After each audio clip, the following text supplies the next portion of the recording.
Very good to be with you tonight. Good to be back with you. Good to see each and every one of you here. Tonight, I have quite a bit of charts and helps on the PowerPoint that will help us through the night, but it will be a bit of a challenge for us tonight. It will require maybe a little bit more contemplation than usual. What we're going to be talking about is things that deal with things that we're not used to, and ways of thinking and ways of looking at things that we are not used to in our culture, and the way in we look at dates and times and these kinds of things. So more on that to come, but this coming Friday is Good Friday.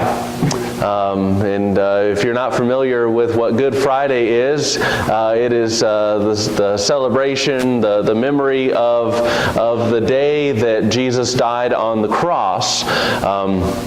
Being that it was a Friday, and then this coming Sunday is Easter, which was the day in which he was resurrected, or at least these are days that symbolize the days that he died and was resurrected. As far as the day in which Jesus died, it was the 15th of Nisan in the Jewish calendar, and he arose on the 18th of Nisan, which the equivalencies to the Gregorian calendar, to the Jewish calendar, were, even though Easter is this Sunday, the day he was resurrected is actually more than a month away, to speak more literally.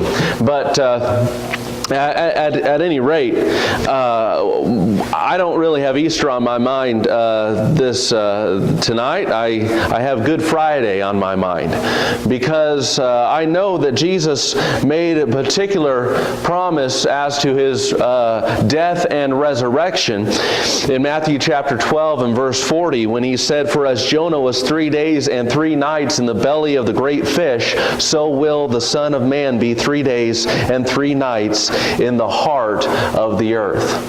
Now, I have a problem. My problem is that if Jesus died on Friday, as the majority of the world supposes as well as teaches, then we do not have 3 days and 3 nights. We simply don't. There is no possible way that we can have him dying on Friday and being resurrected on a Sunday and have 3 days and 3 nights. It's impossible. Just leaving the days aside, we're talking about the nights. If he died on a Friday in the afternoon, then we have Friday night, and then we have Saturday night, and he arose Sunday. That's 2 nights. So either someone has grossly miscounted, and the world celebrates Good Friday today due to a terrible miscount, or Jesus is wrong in his words. And I would suggest the former, but we're going to consider some things in the Scriptures today as to the particular dates and times in which all these things went down. So for my purpose this evening is not so much to disprove Good Friday or anything like that. I want for us to get more familiar with the biblical account. That's really my purpose. Just get more familiar with the biblical account. And in doing so, we will see that Jesus was actually crucified on a Thursday, and he did in fact rise on a Sunday. Count them 3 days and 3 nights, which we will do. Now, one thing that is very critical for us before we move further into the lesson is understand how the Jews considered days and times. The Jews had a 24-hour day just as we have have a 24-hour day, but completely different start times. Our days start at midnight, 12 a.m. is when our days start. Our days go from 12 a.m. to 12 a.m., a 24-hour period. But the Jewish day went from sunset to sunset, a 24-hour period, or we might say approximately 6 p.m. to 6 p.m., somewhere around that ballpark anyway. We're dealing with sunset to sunset. That's how they counted a particular day. So when the sun set in the evening, or when you hear the Old or New Testament use the term twilight, a new day, okay? So the terms twilight and the terms evening, or you'll see in the gospel accounts the phrase, "Now when evening had come." You recognize that phrase from the gospel accounts? Now when evening had come. What is the gospel telling us? It's telling us that to the Jewish mind, a new day has, quote, dawned. But it's twilight. It's evening. The sun is setting, so it is a brand new day on the Jewish calendar. We don't think that way. This is how it was in the beginning, though. In Genesis chapter 1 and verse 3, it says, "Then God said, 'Let there be light,' and there was light. And God saw the light that it was good, and God divided the light from the darkness. God called the light day, and the darkness He called night. So the evening and the morning were the first day." And so there was darkness first on day one, and then there was light, and the light concluded the day. So notice what he says here at the end of verse 3. So the evening and the morning were the first day. From evening and on through into the morning. So the way in which was counted was the beginning of the day was the evening. The beginning of the day is twilight when evening comes, and the end of the day is the daylight portion of the time, which we have a completely different way of thinking. I understand that. So for the purposes of this lesson is really quite kind of simple, but we make it challenging in our mind because we do not think of days in the way in which we read about in the Scriptures.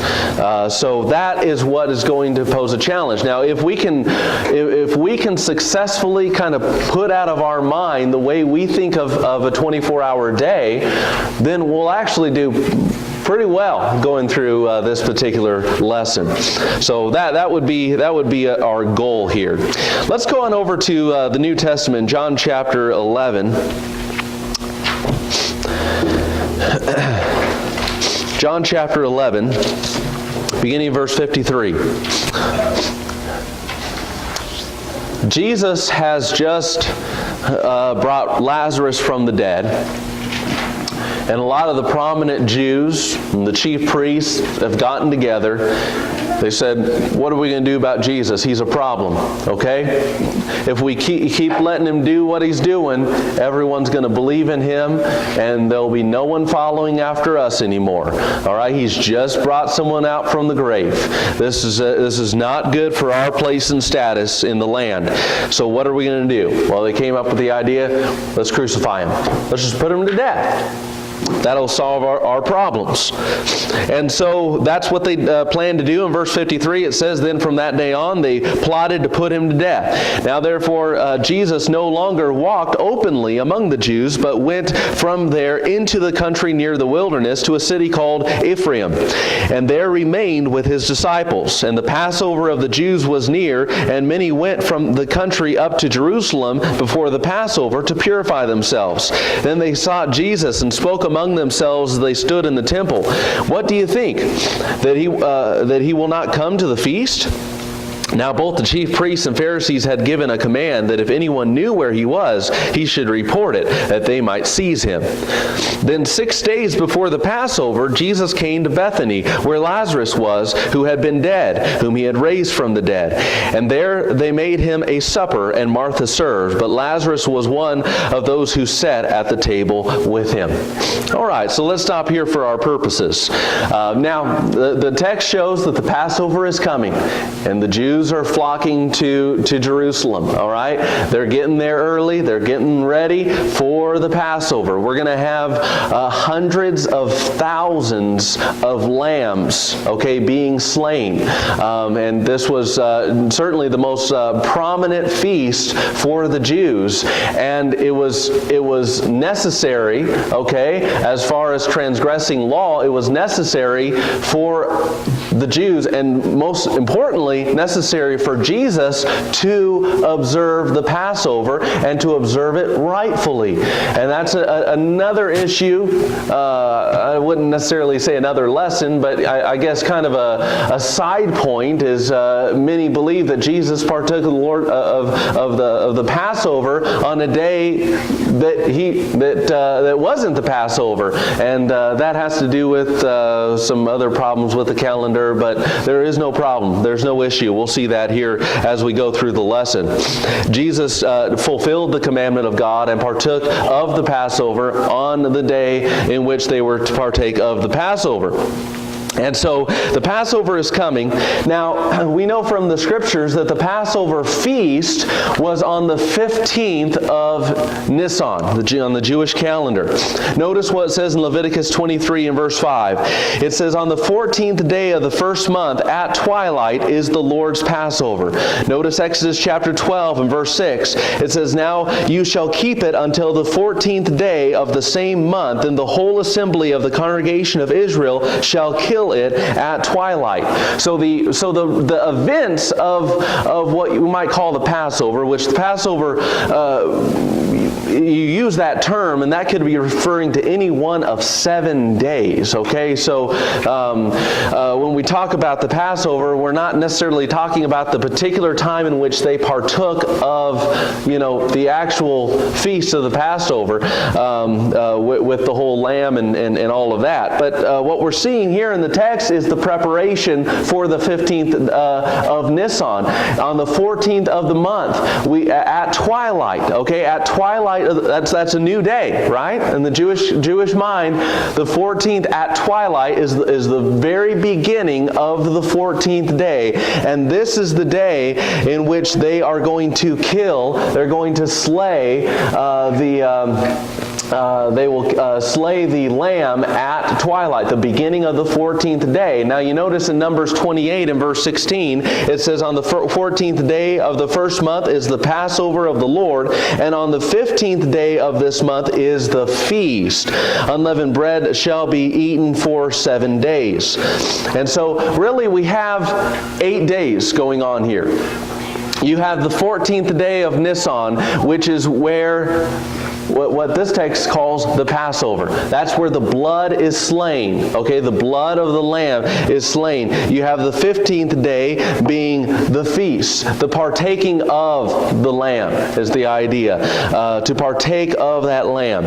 And then the feast continues, the Feast of Unleavened Bread continues 6 days after that initial feast on that first day. So it's roughly an 8-day span that we're dealing with here. Now, the text says in chapter 12 and verse 1, 6 days before the Passover, Jesus came to Bethany, where Lazarus was, who had been dead, whom he raised from the dead. All right, so now what we're going to do here is we're going to place the day of the Passover on a Thursday, which means for a Jew, it will begin at twilight or evening of our Wednesday, and that would carry through the daylight time of Thursday. And once twilight of our Thursday starts here, it's a whole nother day, okay? So we need to count here 6 days before the Passover. And if we do that, we arrive at Friday, okay? Our Friday, which theirs began Thursday evening. Now it says here that Jesus traveled from Ephraim to Bethany on that day. And then in verse 2 it said that a supper was made and Martha had served the supper. Okay? So we have Jesus traveling from Ephraim to Bethany during the daylight times. When evening comes, a supper is served. What is this? What is that right there? That is the Sabbath. Okay? The Jewish Sabbath began what we would consider Friday evening, okay? Friday at supper time, Friday at twilight, and it carried in to the daylight of our Saturday, okay? But this is the beginning for the Jew. This is the beginning of the Sabbath here on that Friday. So Jesus traveled from Ephraim to Bethany during the daylight. That night comes, and what did he partake with Mary and Martha and Lazarus and his disciples? He partook of the Sabbath supper. So it was prepared, it was set, and when evening came, here comes the Sabbath, and they partook of the supper. Now, one of the problems with having Jesus dying on a Friday is that we have to move all of this forward. And if we move all of this one day forward, we have Jesus traveling from Ephraim to Bethany on daylight Saturday, daylight Sabbath. That's just not going to fly. Jesus cannot travel on the Sabbath. He is not going to be moving from Ephraim to Bethany on the Sabbath. So we have to place these events either before or after the Sabbath. But if we place it after the Sabbath, then we're running into Saturday, and he arose on the first day of the week. The times just aren't working out. Friday doesn't work out because he's traveling on a Sabbath. Plus, Friday is not 3 days and 3 nights in the tomb. And so it's either Thursday, or we can move it as far back as we want. The problem again is we still need 3 days and 3 nights of Jesus in the tomb. So I'm sticking with Thursday. For the purpose of the lesson, I'm sticking with Thursday for now, and we're going to keep on rolling. So more of this to come. Now, in Matthew 26 and verse 1, it said, "Now it came to pass when Jesus had finished all these sayings that he said to his disciples, 'You know that after 2 days is the Passover. The Son of Man will be delivered up to be crucified.'" Now what did Jesus just tell us? Jesus told us that he was going to be delivered up to be crucified on what day?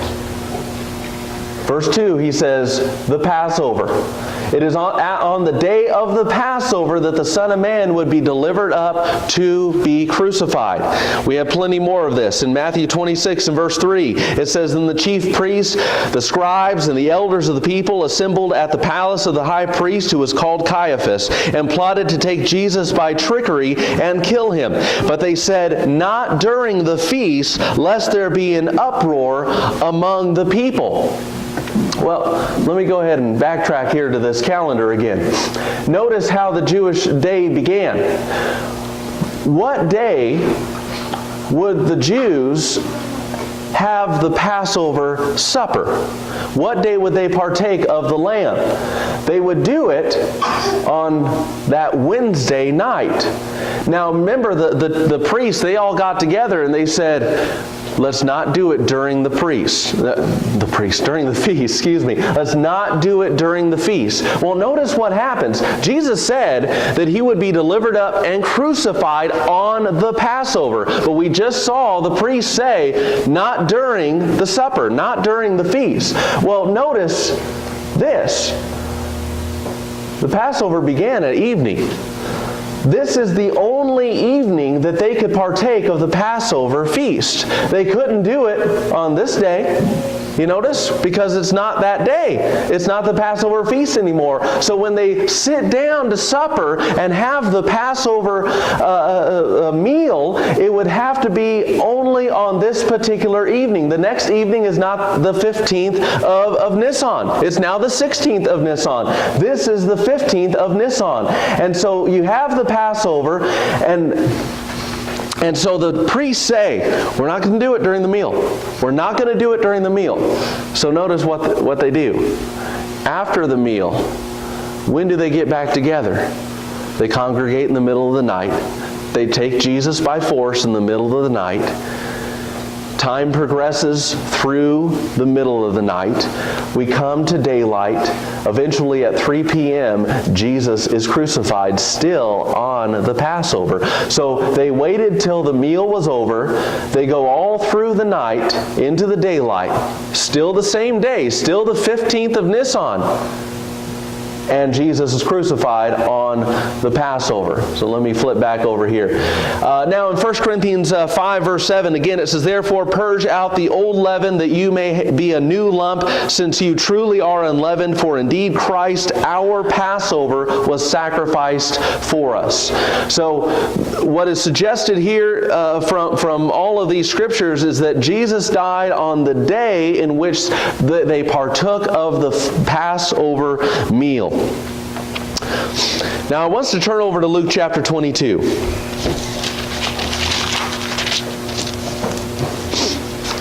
Beginning in verse 7. Luke chapter 22, beginning in verse 7.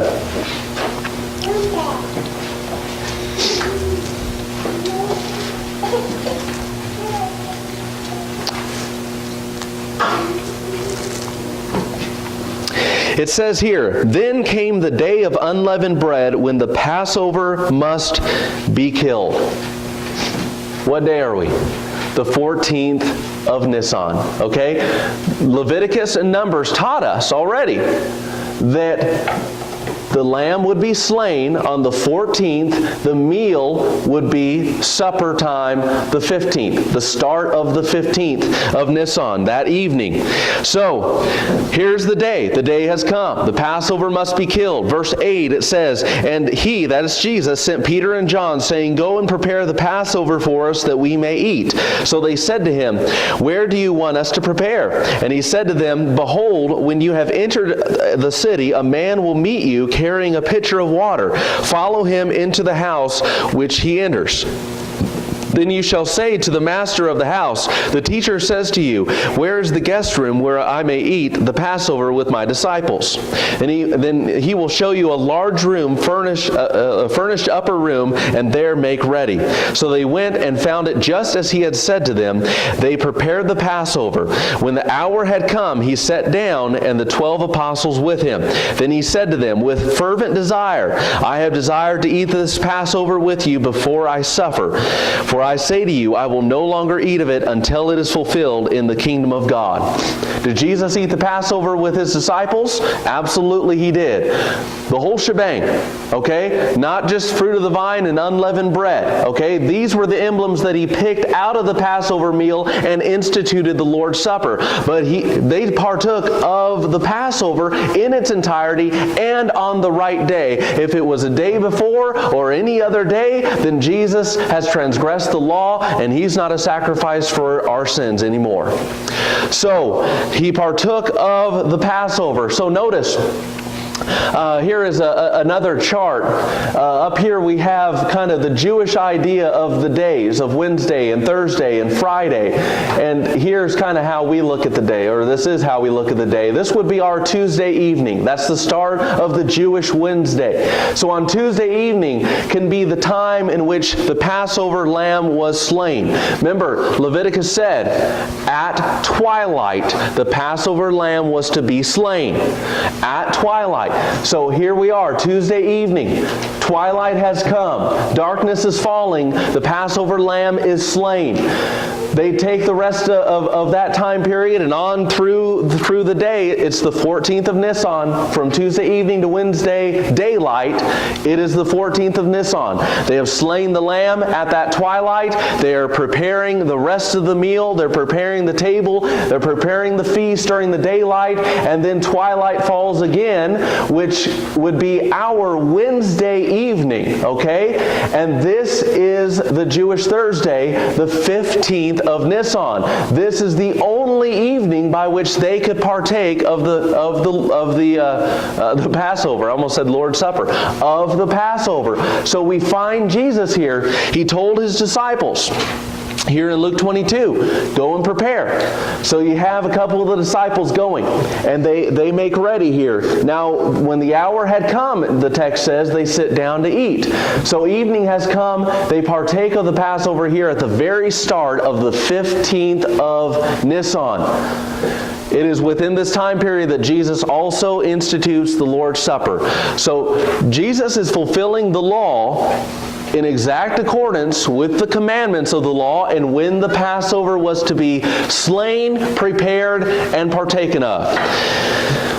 All right, so this is where we stand now. Now, if we go on to the book of Matthew in chapter 27, Matthew chapter 27 and verse 45.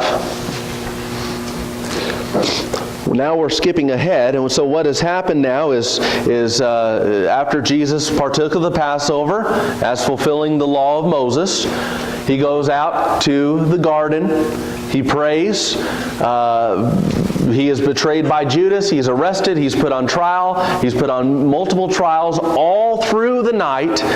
Okay, daylight comes, he is taken up upon the cross, and he is nailed on the cross there at Mount Calvary. Now, in verse 45 it says, "Now from the 6th hour until the 9th hour there was darkness over all the land. And about the 9th hour Jesus cried out with a loud voice, saying, Eli, Eli, lama sabachthani. That is, my God, why have you forsaken me?" Some of those who stood there, when they heard that, they said, "This man is calling for Elijah." Immediately one of them ran and took a sponge, filled it with sour wine, put it on a reed, and offered it to him to drink. The rest said, "Let him alone. Let us see if Elijah will come to save him." And Jesus cried out again with a loud voice and yielded up his spirit. Okay, so you see that Matthew is counting by the Jewish way of counting time. He said it was from the 6th hour to the 9th hour that there was darkness, according to verse 45. And then we have Jesus crying out at the 9th hour, and it's very shortly after that we see him breathing his last. So roughly the 9th hour. What is the 9th hour for a Jew? 3 o'clock. 3 o'clock in the afternoon. So let's jump back to our time now. So we have our Wednesday evening, okay, the start of the Jewish Thursday. Passover is eaten. The Lord's Supper is instituted. They go through the entire night of Jesus on trial. Daylight comes. He is on the cross. And at 3 o'clock in the afternoon, Jesus breathes his last. Thursday. On a Thursday. Now I want us to notice further in Matthew 27, same chapter, in verse 51, it says, "Now when evening had come, there came a rich man from Arimathea named Joseph, who himself had also become a disciple. This man went to Pilate and asked for the body of Jesus. Then Pilate commanded the body to be given to him. Then when Joseph had taken the body, he wrapped it in clean linen cloth and laid it in his new tomb, which he had hewn out of the rock, and he rolled a large stone against the door of the tomb and departed." All right, so let's stop here for just a moment. Now there was a particular statement that Matthew made. Matthew's a Jew, and he's writing to a Jew. There's a particular statement that he made that is very important for us to understand. In verse 51, he said, "Now when evening had come," the 16th of Nisan. It is now a new day. It is now a new day. Now, I want us to notice here that evening has come. That would be our Thursday evening, or a new day for a Jew. That's their Friday. The day before the Sabbath, Friday. So this is the day in which Preparation Day begins. Notice what Mark said in chapter 15, verse 42 of the Mark's account of the same event. It said, "Now when evening had come," because it was the preparation day. That is the day before the Sabbath. There's Joseph of Arimathea. So evening came. That was the start of Preparation Day. Now, this is my theory on why there is a Good Friday today and not a Good Thursday. My theory is this right here. Evening had come. This text says that it was Preparation Day, the day before the Sabbath. What's that? It's Friday. Okay, to us Gregorian calendar users, all right, and to our 24-hour time from midnight to midnight, when we read this, we think, oh, okay, That means he was crucified on a Friday. Because evening had come, it's the same day. And Mark tells us that that day was preparation day, the day before the Sabbath. Friday.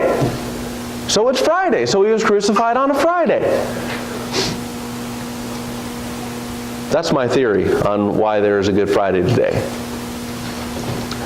What the text is telling us actually is now when evening had come, a new day. The dawn of a new day, the twilight of a new day, all right, in the Jewish idea. And it's now preparation day. So evening comes, that would be our Thursday evening. We have now the beginning of preparation day. The Jews from that evening through the day, through the next, would be our next day, it'd be Friday daylight. They continue to prepare and get ready for the Sabbath day's rest. And the Sabbath is going to come. It's not on the chart here, but the Sabbath is going to come in the evening. It's going to start that evening, Friday evening. So I think it's really just a huge misunderstanding is all that it is. Just a big misunderstanding as to how the Scriptures are talking about days and times and how we look at days and times. So, I want us to notice here that if we have Jesus being crucified on a Friday, on Good Friday, we have some serious issues to deal with. Number one, in order to have Him rising on the first day of the week, which the Bible clearly teaches, as we'll look at here in just a moment, then we need to count Friday daylight as day one. Kind of have an issue with that. I mean, He was crucified at 3 in the afternoon. And He wasn't in the tomb until the beginning of that evening, okay? The beginning of that night, He was finally laid in the tomb. Jesus said He'd be in the tomb 3 days and 3 nights. So you can't count Friday as a day. You just can't. He was never in the tomb, during the daylight hours. So really you have 2 daylight times. You have 2 days in which He was in the tomb. And then you'd have Friday night. You'd have Saturday night, but you would not have a Sunday night because He arose Sunday morning. So whether you look at the days or whether you look at the nights, the highest conclusion we could come to is 2 days and 2 nights. Jesus said He'd be in the tomb 3 days and 3 nights. So we have a serious problem. Now, if He was crucified on a Thursday, which all the texts, I believe, most certainly are pointing to a Thursday crucifixion. We have Him being crucified in the daylight hours, 3 p.m. on Thursday. He spends the night in the tomb. Spends Friday daylight in the tomb. That'd be number one, first daylight. Second night in the tomb is Friday night. Saturday in the tomb, second day. Saturday night in the tomb would be the third night. So now we have 3 nights. And then Sunday in the tomb, daylight comes and He comes out of the tomb. We'll talk about that in just a second. Notice there in Matthew chapter 28, Matthew 28 and verse 1, it says, "Now after the Sabbath, as the first day of the week began to dawn." Okay? So it had been the first day of the week actually since that evening, our Saturday evening.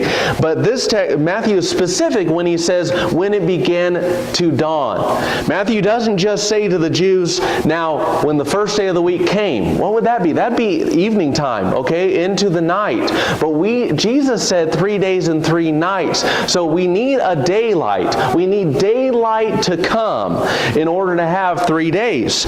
And so Matthew's very specific to say, not at the start of the first day of the week, which was the previous evening. He says, but when the first day of the week began to dawn. That's the second half of their Sunday. So when the first day of the week began to dawn, Mary Magdalene, the other Mary, came to see the tomb, and behold, there was a great earthquake, and an angel of the Lord descended from heaven and came and rolled back the stone from the door and sat on it. So the text teaches us here that the stone was rolled away after the dawning of the day. Daylight has struck. Now someone might say, well, he wasn't in there for the whole day. Jesus never said that he needed to be. Notice in Luke 24 and verse 21, as you have the men on traveling about on the road and discussing the matters, they said, we were hoping that it was he who was going to redeem Israel. Indeed, besides all this, today is the third day since these things happened.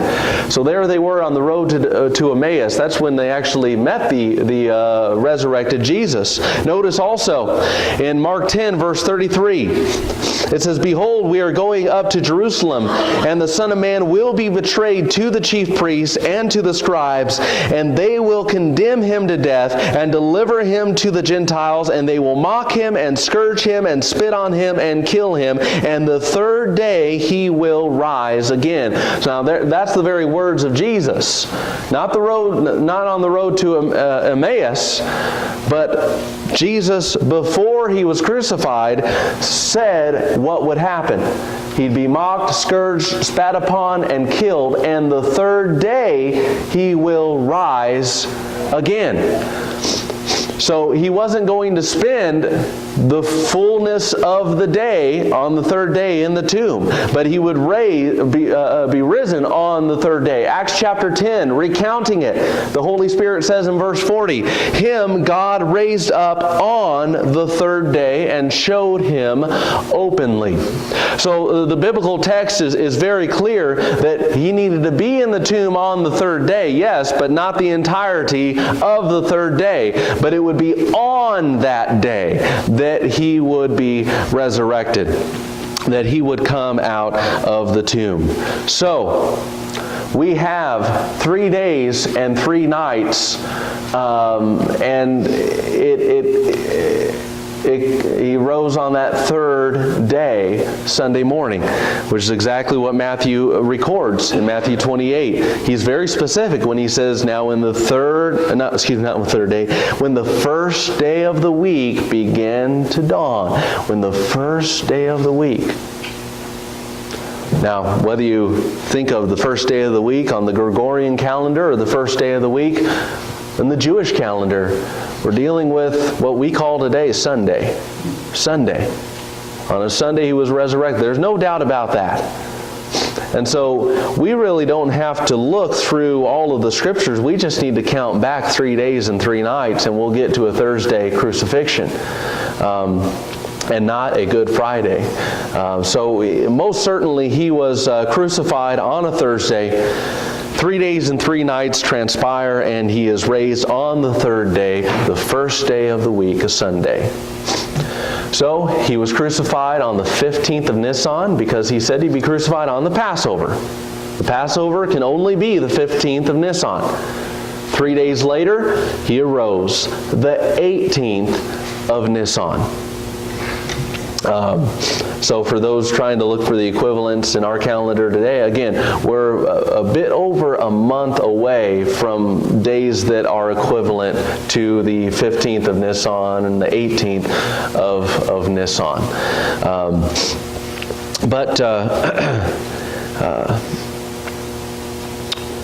People have taken the scriptures and have essentially made holidays out of events that we are to make our life.